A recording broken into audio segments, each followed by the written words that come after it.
Hello and welcome to SPMIS Academy. Today we will analyze important newspaper articles of 22nd April 2023. Please note you can download the PDF version of today's newspaper analysis by clicking the link given in the comment section. This is the list of the topics that we will be covering from today's newspaper. The first article is about artificial intelligence tools, its positive and negatives.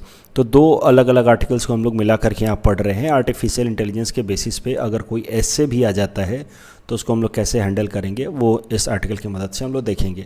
And apart from essay perspective this topic is important from our syllabus GS paper 3 science and technology point of view. तो अलग अलग fields में artificial intelligence का क्या positive है क्या negative है उसको देखते हैं हम लोग.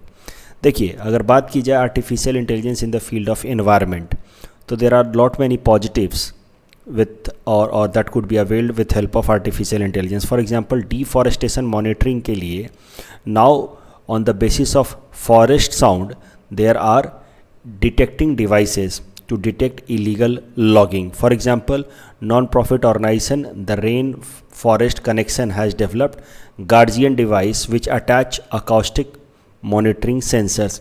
ये आर्टिकल मैंने इसीलिए कवर ही किया यहाँ से. सीधे सीधे हमें पॉइंट्स मिल रहे हैं कि कैसे आर्टिफिशियल इंटेलिजेंस एनवायरनमेंट प्रोटेक्शन में हेल्पफुल होगा. अगर आपको याद है rain forest connection, guardian device, तो you will directly get marks. Carbon footprint reduction in industry that will be done with help of optimisation of industrial processes. उसके लिए Fero Labs that is artificial intelligence driven optimisation software. Energy efficiency in buildings, इसके लिए जो app एक develop किया गया है that is Arup neuron app. Wild life conservation के लिए ये तो बहुत ही अच्छा एग्जांपल है. आसाम के लिए भी ये सिग्निफिकेंट है. वाइल्ड लाइफ कंजर्वेशन के लिए रॉक्सल टेक्नोलॉजी ने डेवलप किया है AI enabled bracelets for rhinos. Smart agriculture के लिए जॉन डेरी ने डेवलप किया है AI powered system. And renewable energy management के लिए आईबीएम ने डेवलप किया है वाटसन एनर्जी. ये 6 में से कुछ भी 3-4 भी अगर आपने नाम याद रख लिए टेक्नोलॉजी के या उस प्रोडक्ट के तो that will help you in fetching good marks. That will help you in reflecting कि how AI can be used in the field of environment. लेकिन हाँ, कुछ आर्टिफिशियल इंटेलिजेंस के कुछ चैलेंजेस भी हैं इन द फील्ड ऑफ एनवायरनमेंट या उसके एप्लीकेशन का challenges in the field of environment. सबसे पहला चैलेंज है अबाउट रिलायबिलिटी. अभी सैटेलाइट इमेजेस से how can one exactly claim कि कितना डिफॉरेस्टेशन हुआ है. तो एआई बेस्ड जो डिफॉरेस्टेशन को मॉनिटर करने का जो प्रोसेस है उसमें एक तरीका होता है सैटेलाइट इमेजेस के बेसिस पर डिफॉरेस्टेशन को गेज करने का तरीका. But that data is not very much reliable. उसके अलावा एआई बेस्ड जो इन्वायरमेंट के जो एनालिसिस है that is value neutral judgement. Value neutral judgement से हमारा मतलब है कि आर्टिफिशियल इंटेलिजेंस जब भी कोई रिकमेंडेशन देगा regarding environment protection and all, so it will completely disregard the local culture और द इंडिजीनस पीपल इंटरेस्ट और their dependence on the forest. वो तो एक काफ़ी न्यूट्रल तरीके से जो इंसानों के कल्चरल एस्पेक्ट या ट्राइबल लोगों के डिपेंडेंस ऑन फॉरेस्ट को तो कभी कंसिडर ही नहीं करेगा. And it will give judgement completely in a value or human free neutral manner. Scalability and deployment. So deploying sensors to collect environmental data in remote location or deploying drones to monitor wildlife may require significant investment. And then there are some ethical considerations also. For example, use of facial recognition technology to monitor endangered species could violate the privacy of individuals visiting these conservation areas. Now let us see the application of AI in the field of medicine. तो diagnostic purpose के लिए for different kinds of conditions like cancer या heart disease के diagnostic purpose के लिए AI can be used. Plus there is a device और a system जिसका नाम है AlphaFold. AlphaFold has been developed by DeepMind which is a company of Google, जिसका इस्तेमाल किया जाता रहा है अब for predicting protein molecular structure. तो AlphaFold की मदद से now 3 dimensional structure of more than 200 million proteins could be done. Telemedicine में AI is useful. AI chatbots और virtual assistants can help in giving medical suggestions to a patient who is sitting miles away from the doctor. तो ये फ़ायदा है telemedicine का और ये application है AI का in the field of medicine. Personalised medicine. तो Israel health tech firm Genetica plus is using stem cell technology and artificial intelligence software to match antidepressant to patients and minimize side effect. तो सरल भाषा में कहें तो Genetica plus Israel health tech firm का एक technology है जो स्टेम सेल को का टेक्नोलॉजी और आर्टिफिशियल इंटेलिजेंस को साथ में इस्तेमाल करके वो किस इंसान के लिए कितना एंटी डिप्रेसेंट एप्लीकेबल होना चाहिए वो पूरी तरह से कस्टमाइज्ड प्रोडक्ट बना देता है. So that is AI use in medicine.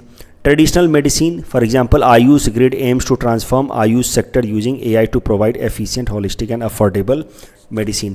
AI का तो सबसे simple example in the field of medicine है अपना आरोग्य सेतु ऐप. याद होगा आपको कोरोना जब पीक पे हुआ करता था तब आपको पहले ही बता देता था कि यू आर सेफ और या आपके लोकेलिटी में इतने सारे कोविड पेशेंट्स हैं. सो Aarogya Setu app that gave real-time analysis of people infected with COVID in a locality was also an example of AI in the field of medicine and healthcare. But some challenges of AI in the field of medicine, it lacked diversity in data because you see, artificial intelligence is what? Ultimately, it is artificially intelligent or acting in an artificially intelligent manner means it is acting on the data that we feed to it. So if you put a particular type of data, for example, for medicine purpose, if you put data from white male patients, the outcome or the suggestions coming from the AI medicine system would not perform well for women or people of color.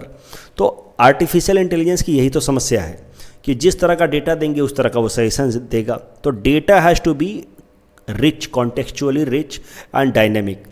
Sometimes bias in data may lead to a biased outcome. Privacy and security का भी concern है क्योंकि AI is completely based on data. तो कई सारे medical patients और उनकी history और उनका डेटा देना होता है. So that could ultimately lead to breach of privacy of certain individuals. Now artificial intelligence in the field of economy.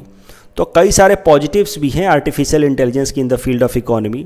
For example, artificial intelligence can do most of the dangerous job that is otherwise dangerous for human kinds to perform. इस तरह का dangerous job AI कर सकता है. आपको एक best example आपको यह पता होगा, असम में भी इसका इस्तेमाल किया जा रहा है. Bandicoot manhole cleaner, that is a robot for manhole cleaning. That is a good example और पॉजिटिव एग्जाम्पल ऑफ AI. दूसरा, AI can increase access and affordability of quality healthcare and education through teleservices. And NITI Aayog के हिसाब से if artificial intelligence systems are properly applied, it may lead to about 15% boost to India's GDP by 2035. तो नीति आयोग के हिसाब से AI को अगर ठीक तरीके से इम्प्लीमेंट किया गया तो इंडियन इकोनॉमी को फ़ायदा ही होगा. बट AI का इकोनॉमी पर निगेटिव इम्पैक्ट भी है, that you all know. There is a threat कि जितना ज़्यादा आर्टिफिशियल इंटेलिजेंस आएगा that will lead to job loss. और किस तरह का जॉब लॉस? जो लो स्किल जॉब्स हैं, जैसे आप समझो ड्राइवर का जॉब है या फोरमैन का जॉब है, इस तरह के जो लो स्किल जॉब्स हैं उनमें सबसे ज़्यादा कटौती होगी because AI would be easily able to do such jobs. And that is how world economic forum claims कि about 75 million jobs will get obsolete because of AI. So job loss का problem एक बड़ा threat है. और job loss भी किस तरीके का? लो स्किल्ड जॉब्स. जो हाई स्किल्ड प्रोग्रामिंग या सॉफ्टवेयर वाले जॉब्स हैं वो तो बढ़ेंगे ही, और इस कारण से हाई स्किल्ड जॉब्स बढ़ेंगे, लो स्किल्ड जॉब्स खत्म होंगे. तो that may lead to more inequality in society. Poor people will get poorer and that may lead to exploitation of the people, poor class. तो इस प्रॉब्लम से निपटने के लिए बिल गेट्स ने सजेस्ट किया था एक बार कि देखिए आप अब रोबोट्स तो ला ही रहे हैं, अलग अलग जो बिजनेसेस हैं, अलग अलग जो कंपनियां हैं. So they are coming up with robots and you can not stop them from doing that. लेकिन हाँ, at the same time those people who are going unemployed because of this robots application, उनके welfare और skill development के लिए काम किया जा सकता है कि रोबोट्स के ऊपर भी ठीक उसी तरीके से इनकम टैक्स लगाया जाए या कोई और टैक्स लगाया जाए जैसे इंसानों के ऊपर लगता है. तो टैक्स द रोबोट्स, ये सजेशन दिया था बिल गेट्स ने. एंड द मनी और the resource that is generated by taxing the robots could be used for training, skill development and welfare of those people who are otherwise getting unemployed because of rise of AI. उसके अलावा AI का application in the field of polity and governance भी है. देखिए positive application देखिए AI का, तो artificial intelligence का positive application in the field of polity and governance will help in better planning and resource mobilization, better logistics for any government sector. For example, AI-based models predicted possibility of flu outbreak in Southeast Asia in 2008 in advance that allowed the governments of Southeast Asia to make necessary preparations. So that is a positive example of AI on governance. But there are many negative examples of AI on governance and polity.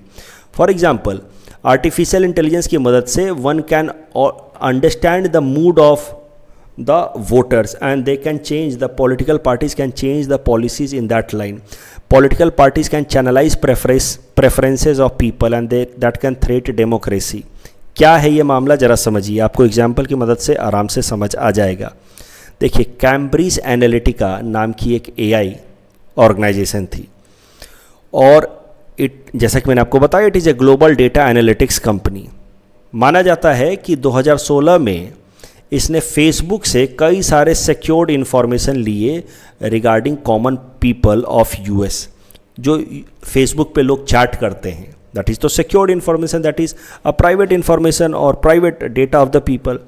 तो Facebook ने, allegation है कि Facebook ने ये data, secured information data दे दिया Cambridge Analytica को, और कैम्ब्रिज एनालिटिका ने on behalf of Republican party ये सारे डेटा का एनालिसिस करके रिपब्लिकन पार्टी को पहले ही बता दिया कि लोग किस तरीके का लीडर चाहते हैं, लोग क्या एक्सपेक्ट कर रहे हैं अगले प्रेसिडेंट से. तो ये बात रिपब्लिकन पार्टी को पहले पता चल गई and that is how Republican party started to project their presidential candidate of that time, that was Trump, Donald Trump. और उस तरीके से उनके पूरी इमेज को प्रोजेक्ट किया गया and that is how Donald Trump had an advantage over his other competitors like Hillary Clinton, and also data was used to build psychological profiles of more than 50 million individuals. So that could be considered as threat on democracy. उसके अलावा आपको पता है artificial intelligence की मदद से deep fake videos या images बनाए जा सकते हैं. Deep fake videos and images can be used to spread false और fake messages in the society. For example, deliberately एक फेक वीडियो बनाया गया था वेयर इट वाज शोन कि how Boris Johnson, who belongs to Conservative party, was supporting or recommending for Jeremy Corbyn, and otherwise was also happening, while Jeremy Corbyn from Labour Party was seen supporting or vouching for Boris Johnson.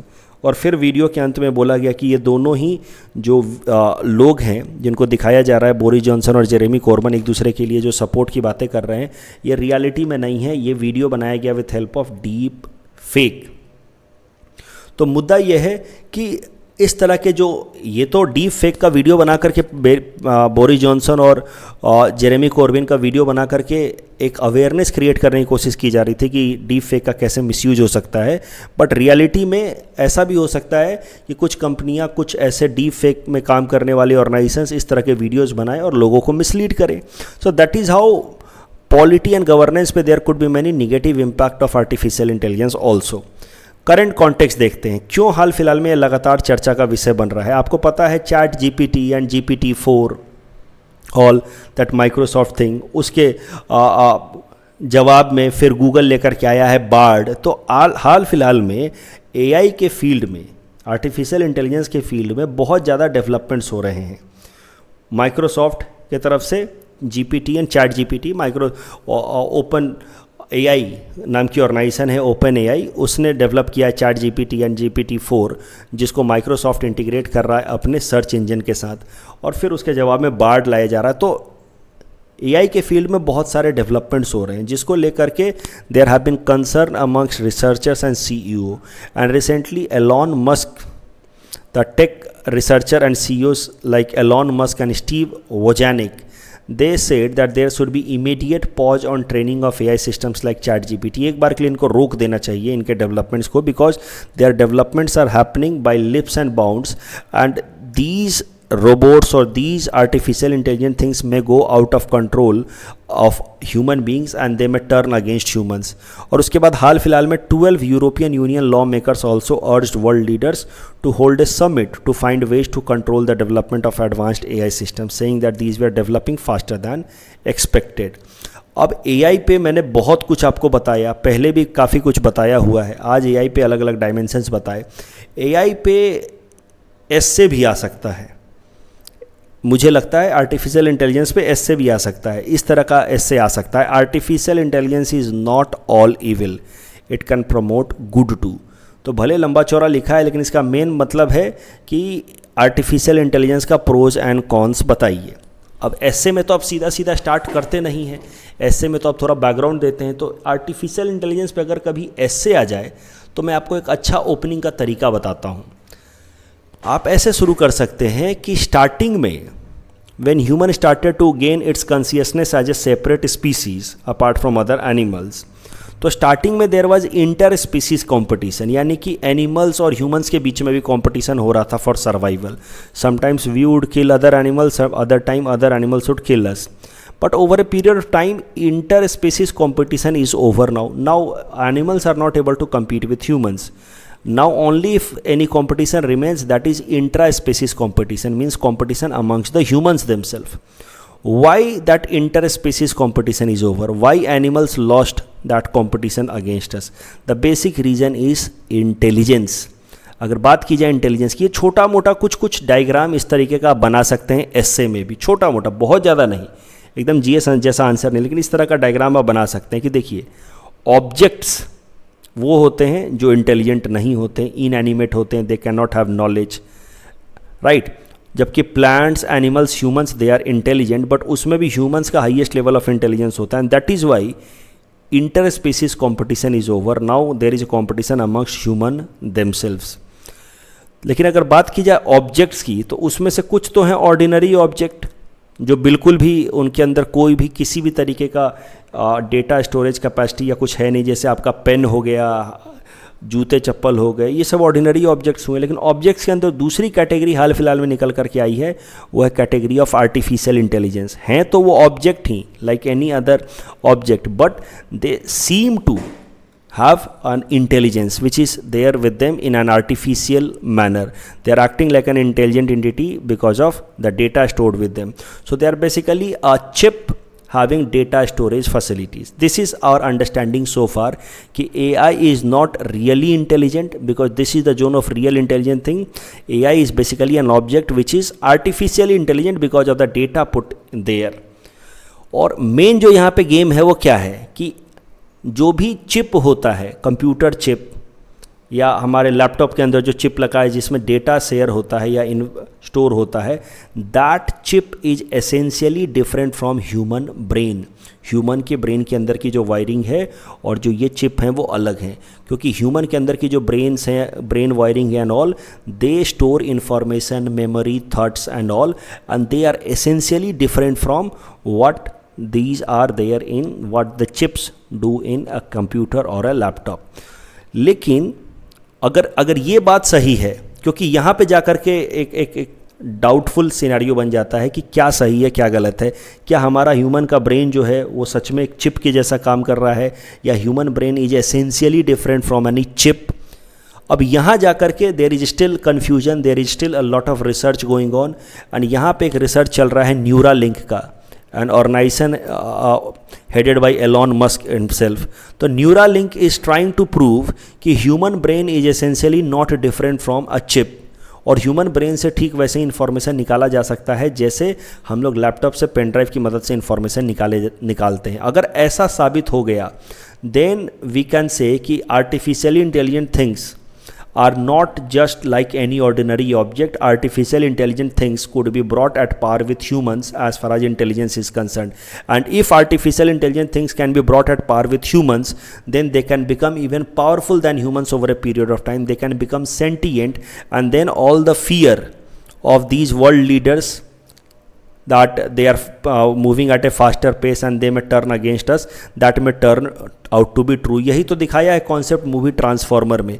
तो transformer में जो fear दिखाया है वो सच में सच होगा या हो सकता है या नहीं हो सकता है, वो सारा खेल यहीं आकर के रुक जाता है और डिपेंड करता है कि हमारे ह्यूमन ब्रेन की वायरिंग में क्या इन्फॉर्मेशन ठीक वैसे ही स्टोर हैं जैसे कंप्यूटर चिप में होता है। If yes, then there is a possibility कि there will be robots who will be more powerful than us, and if human brain is essentially different from a robotic chip, then robotic chips will never become sentient or intelligent in real sense and they will always remain subservient to human. उसके अलावा chat GPT के बारे में मैंने आपको बताया, ये सब आप लिख सकते हो कि एस्से में। चैट जीपीटी के जवाब में बार्ड लेकर के आ रहा है गूगल, ये सब लिख सकते हो। तो आप कह सकते हो कि दिन प्रतिदिन नए डेवलपमेंट्स होते जा रहे हैं एआई के फील्ड में। उसके अलावा एआई का फील्ड आप इकोनॉमी में, पॉलिटी में, गवर्नेंस में, इन्वायरमेंट में, मेडिसिन में, ये सब बताओ। ये बताओ कि नीति आयोग ने एआई के ऊपर एक रिपोर्ट पब्लिश किया है, AI for all Mantra, where it has said that AI will be helping in governing benchmark for future AI design and development and all. तो ये सब चीज़ें आप प्रोज एंड कॉन्स लिखा, लेकिन आपने पहले थोड़ा सा एआई और ह्यूमन ब्रेन को ऐसे कंपेयर कर दिया और ये पॉसिबिलिटी को एक्सप्लोर कर दिया कि क्या सच में एआई सेंटिएंट हो सकता है या नहीं हो सकता है। और फिर अंत में आप एआई के पॉजिटिव नेगेटिव अलग अलग फील्ड में लिखा आपने। और फिर अंत में मुझे लगता है कि इस पर्टिकुलर एस्से में सबसे अच्छा कोट ये हो सकता है। एस्से को कोट से ख़त्म करना अच्छा रहता है।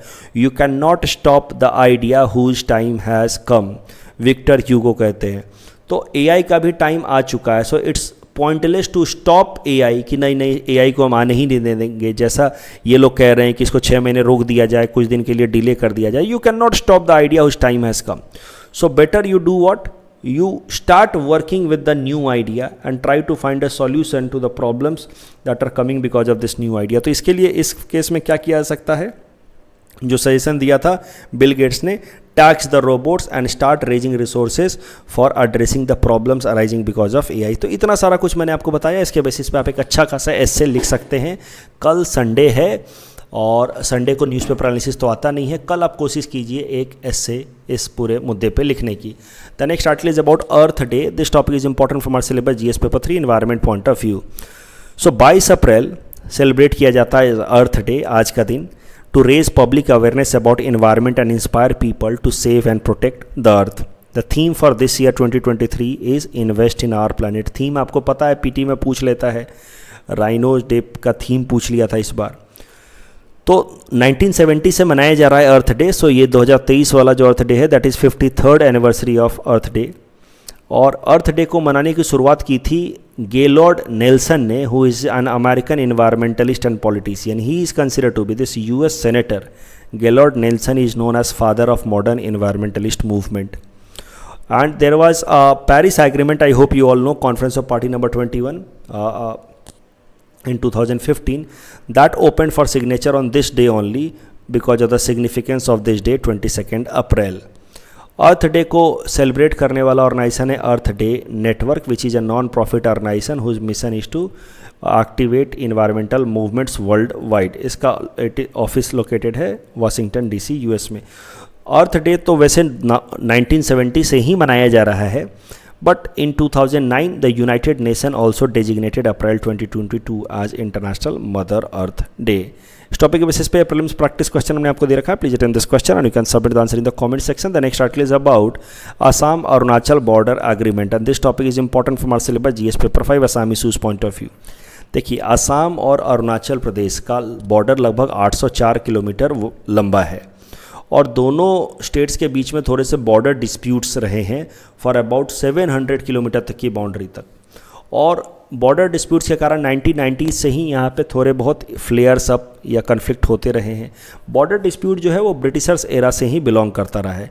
ब्रिटिशर्स के टाइम में ये जो सो कॉल्ड अरुणाचल प्रदेश है हमारा, ब्रिटिशर्स के टाइम में ये it was not an independent state.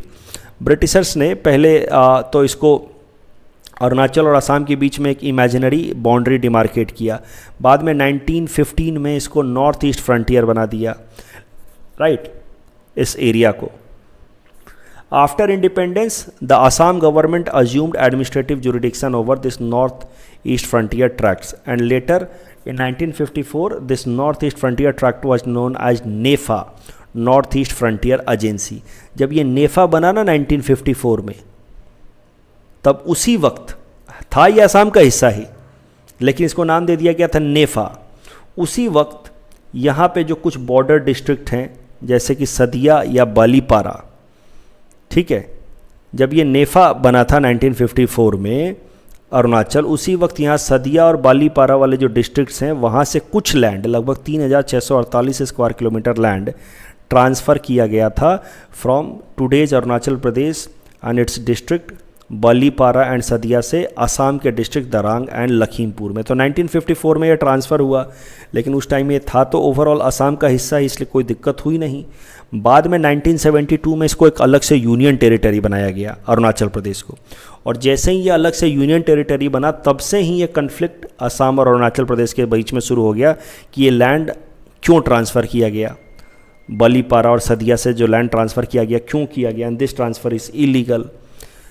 बाद में अरुणाचल प्रदेश को जब स्टेटहुड मिल गया 1987 में, तब से लेकर के कन्फ्लिक्ट तो और भी ज़्यादा बढ़ गया।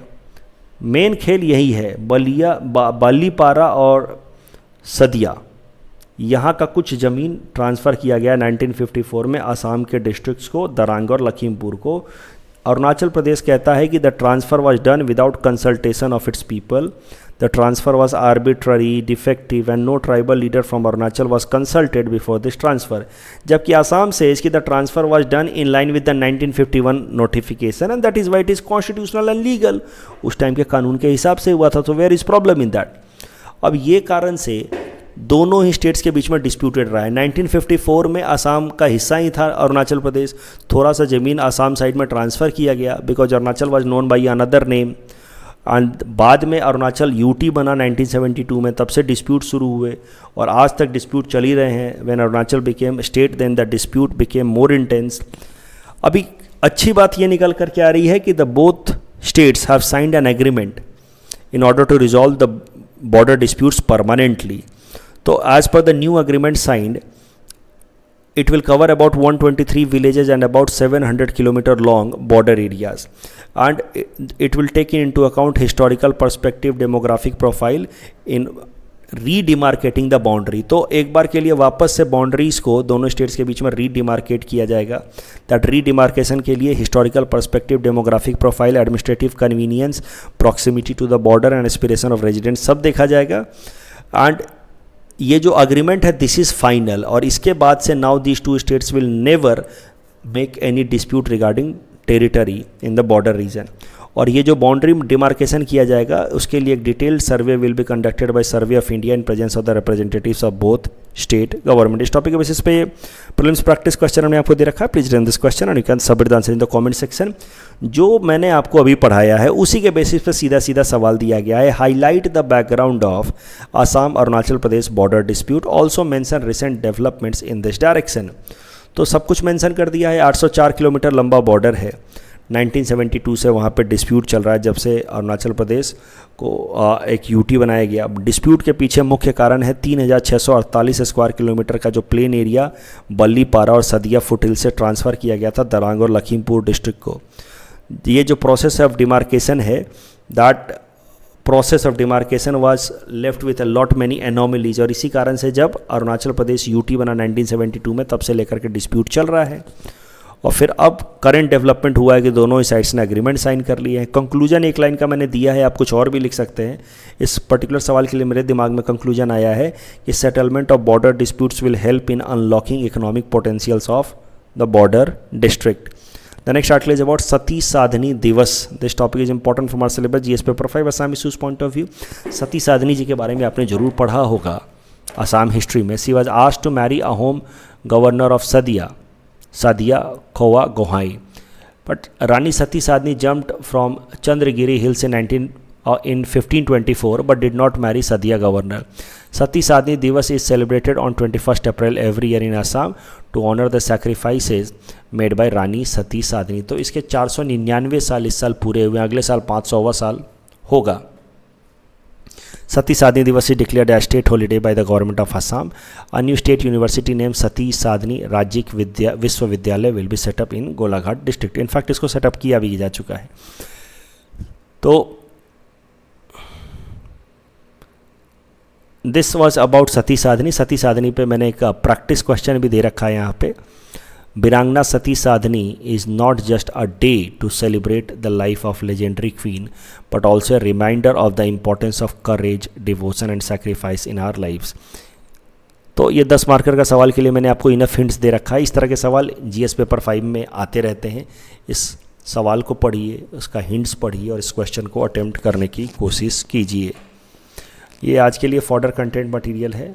अरुणाचल और असम बॉर्डर डिस्प्यूट पे AI in environment and AI in health पे कुछ डेटा कलेक्ट किया है। कल जब हमने आपको प्रैक्टिस क्वेश्चन दिया था उसका आंसर देख लेते हैं। पहला स्टेटमेंट तो सही है, इंडिया छठा कंट्री है to have dedicated quantum mission, लेकिन दूसरा गलत है क्योंकि 603 नहीं 6003 करोड़ खर्च होंगे। और दोनों स्टेटमेंट यहाँ गलत है क्योंकि सिविल सर्विसेज डे 21 अप्रैल को मनाया तो जाता है, लेकिन not since independence but since 2006 and it is not birth anniversary of Sardar Patel, it was the day when he addressed the probationary IAS officers at Metcalfe House. So both statements are wrong. That's all from our side for today. Thanks for watching.